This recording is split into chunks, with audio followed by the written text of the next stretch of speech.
Hello everyone, welcome back to my channel. তো আজ আমি কিন্তু আমার বোনকে সাথে নিয়েই বসেছি তত্ত্ব সাজাবো বলে। হ্যাঁ, আগের দিন তো দেখেইছো তোমরা যে শ্রীদীপ আমার মেকআপের জিনিস, স্কিন কেয়ারের জিনিস তত্ত্বতে সাজিয়ে দিয়েছে। তো তারপর ও খুব ব্যস্ত মানুষ, আমি যেহেতু আগেই বলেছি আমরা সবাই মিলে তত্ত্ব সাজিয়েছি।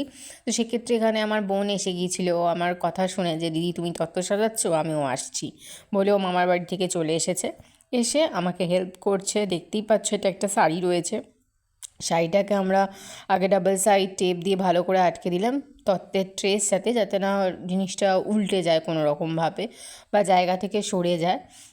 তো তারপর কিন্তু আমরা সেলোপিন পেপার আটকে দিচ্ছি। এবার পুরো রীতিমতো বলা হচ্ছে, মানে মনে হচ্ছে যে আমি এক একটা ধরে ধরে অপারেশন করছি, এবং এত ভালোভাবে সেলোপিন পেপার আটকাতে হয়েছে, এত টেপ লেগেছে, মানে আর কি বলবো। তো যাই হোক, করতে তো হবেই কাজ, আমি যদি নাও করি অন্য কেউ করলেও সেমই করবে।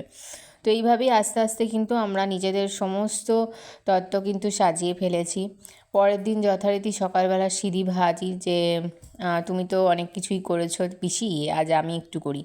তো আমি তো কোনো ট্রেতে আটকেই সেলোপিন পেপার দিয়ে করে দিয়েছিলাম, কিন্তু ও এসে শুধু বসে বসে টেপ লাগাচ্ছিল আর ওই ফুলটা যেটা হয় না, কী বলে, রিবনের ফুল, তো ওইটাই আটকাচ্ছিল। আমি দোকানে আনেন তো বড় ফুল খুঁজছিলাম কিন্তু পাইনি। আর আমি কালার কম্বিনেশন করেই কিন্তু এই ফুল, ট্রে, রিবন সব কিছুই কেনা হয়েছে, যে কটা শাড়ি রয়েছে বা জামা কাপড় রয়েছে তার সঙ্গে কী ধরনের ফুল বা কী ধরনের রিবন আটকালে জিনিসটা একটু হাইলাইট হবে।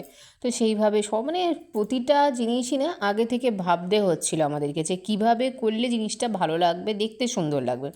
তো এই যে হচ্ছে তাতাই, সে শুধু ডেকোরেট করতেই এসেছিল, যে তোমরা করছো আমি থাকবো না। তো দেখতেই পাচ্ছ আমাদের সব তত্ত্ব কিন্তু রেডি, মানে যতটা পেরেছি রেডি করে একটা ভিডিও নেওয়া।